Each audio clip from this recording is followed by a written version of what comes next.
Hey, I'm Zack, America's #1 expert on snacking for busy people. And today, I'm going to show you how to make a really quick 5-minute butternut squash cheese sauce. So what you're going to need is roasted butternut squash. So it's going to be a cup of that. Whoa. So approximately this much right in here. You're going to need a cup of your favorite plant milk. So almond, cashew, hemp, oat, coconut, whatever you like.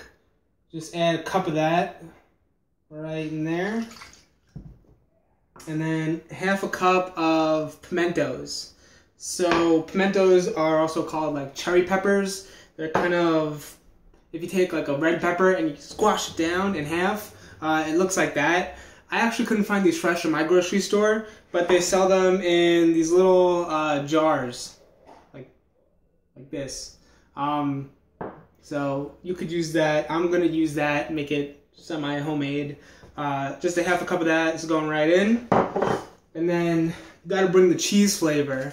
And we're going to do that with half a cup, fourth a cup of nutritional yeast. So yeah, that's the good stuff.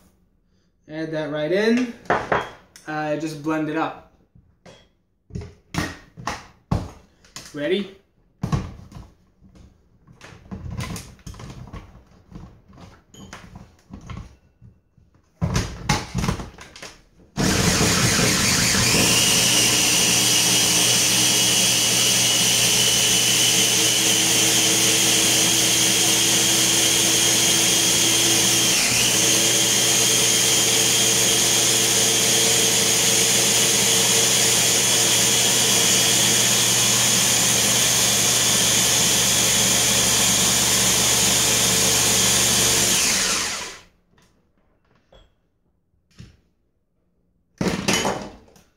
So nice.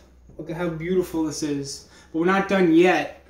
We want this cheese sauce to stick so we can make a lot of cool different things like, you know, Lyonnaise potatoes or macaroni and cheese or awesome thick, gooey, cheesy stuff. So we gotta cook it a little bit. What we're gonna do is simply heat up the saucepan. I'm putting it on medium heat. What you're also going to need is some potato starch to thicken it up. Now, potato starch is a lot different than cornstarch. If you're using cornstarch, you could add that in earlier when you mix everything up. Potato starch is a little bit more finicky, and you have to add it closer to the end. But potato starch has more health benefits than cornstarch because in your body, cornstarch breaks down very quickly into simple sugars. Potato starch has what's called resistant starch that makes it further down your digestive tract before breaking down, so it can feed the good gut bacteria instead of the bacteria that feeds off of more of the simple sugars, which is known as like the bad gut bacteria. So I'm just going to add this sauce right into the pan. Nice. So let's come over here. And so for the sauce to reduce, it'll just take about 5 minutes right on here. And I have it on medium heat. You don't want to cook it too fast, otherwise you're going to burn it. You want it to really get to heat up at kind of a slow pace and let it really thicken up. And then once it starts heating up, I'm going to add 3 tablespoons of potato flour or potato starch.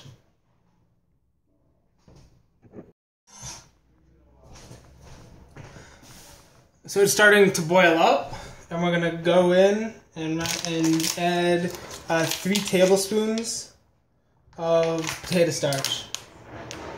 So got it right there. I'm just gonna mix it in. Get it nice and thickened up. Check out the consistency.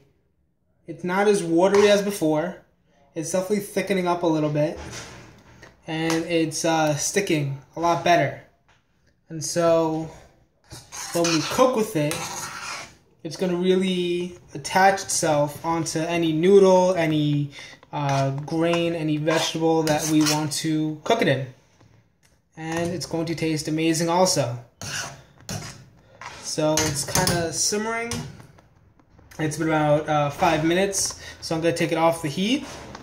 And what you can do is either add it to cook with whatever you want to, or you could save it in a jar, put it in the fridge, use it tomorrow or later or whatever you want. And so you don't have to cook for hours on end. You can cook a little bit, pause it, you made this is amazing, and then catch up with it later.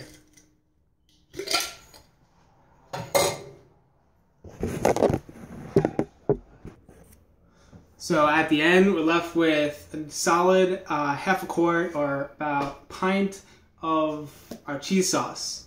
So you could easily double it if you want more.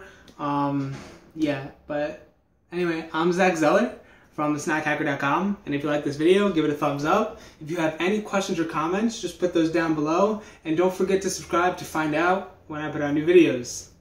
Happy snacking!